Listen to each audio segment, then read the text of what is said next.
Hello student, आज हम बात करेंगे पुस्तक पालन जिसे बुक कीपिंग कहते हैं। ये क्या है, इसकी आवश्यकता क्यों पड़ी। तो पहले जब व्यवसाय का स्वरूप छोटा था तो सभी लेन देन ऐसे ही रखे जा सकते थे, उसको रखने में कोई असुविधा नहीं होती थी। सामान्य रूप से व्यवसाय का स्वरूप छोटा था, लेन देन कम हुआ करते थे, तो उसको बिना लिखे भी याद रखा जा सकता था। परंतु जैसे जैसे व्यवसाय का स्वरूप बढ़ता गया, लेन देन बढ़ने लगे, व्यवसाय में क्रय विक्रय या कहें जिसको ट्रांजैक्शन एक ही दिन में कई बार होने लगा, तो उसको व्यवसाय के लिए याद रखना आसान नहीं था। इसलिए उसको याद रखने के लिए लिखा जाने लगा, और इसी को जिससे इस तरीके से लिखा जाए कि वो भविष्य में कोई भी व्यक्ति देखे तो उसको देखकर वो समझ जाए कि कब का लिखा है, किस बारे में है। इसी को हम लोग पुस्तक पालन कहते हैं। पुस्तक पालन का अर्थ ये होता है पुस्तक धन पालन, मतलब इसका अर्थ है पुस्तक रखने से, बुक कीपिंग, पुस्तक रखना। यानी जो लेखा करने के लिए, जो हिसाब किताब करने के लिए जो पुस्तक, जो किताब रखी जाती है, उसी को पुस्तक पालन कहते हैं। व्यवसाय में पुस्तक पालन का बड़ा ही महत्व है, क्योंकि एक दिन, 2 दिन के 2, 4, 10 सौदे तक तो हम याद रख सकते हैं, परंतु जब इसकी संख्या अधिक होती है, कई बार एक ही दिन में लेन देन होता है, तो सबको याद रखना संभव नहीं है। इसीलिए भविष्य में किसी भी प्रकार की गड़बड़ी न हो, इसलिए उनको व्यवस्थित ढंग से लिखने को पुस्तक पालन और बुक कीपिंग कहते हैं। प्रोफेसर स्पाइसर कहते हैं कि पुस्तक पालन व्यवसायिक व अन्य सौदों को मुद्रा के रूप में लिखने की क्रिया है। पुस्तक पालन क्या है? व्यवसाय की क्रियाओं को मुद्रा के रूप में लिखने की जो कला है, उसी को पुस्तक पालन कहते हैं।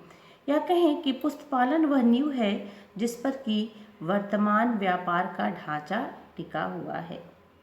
पुस्तक पालन को सौदों को कुछ निश्चित सिद्धांत होते हैं, जिसके आधार पर, उन्हीं सिद्धांतों के आधार पर पुस्तक पालन किया जाता है। व्यापारिक सौदों को मुद्रा के रूप में लिखने की क्रिया को ही पुस्तक पालन कहते हैं। ये पुस्तक पालन, जिसको इंग्लिश में बुक कीपिंग कहते हैं, इसको करने की कुछ कला है, विशेष तरीके से किया जाता है।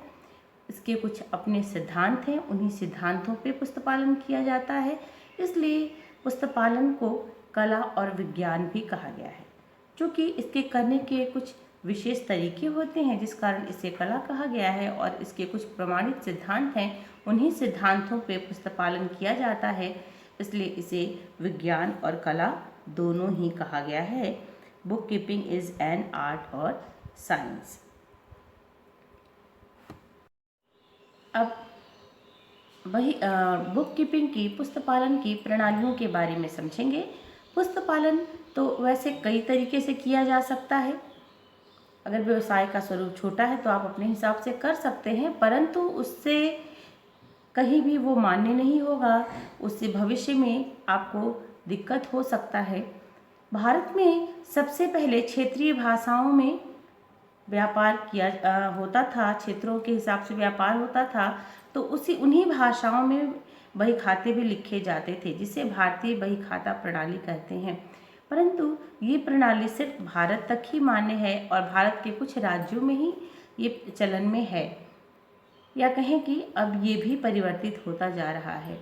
सबसे प्रमुख प्रणाली, लिखा करने की जो प्रणाली है, जो कि राष्ट्रीय नहीं अंतर्राष्ट्रीय स्तर पे मान्य है, उसको कहते हैं दोहरा लेखा प्रणाली, डबल एंट्री सिस्टम।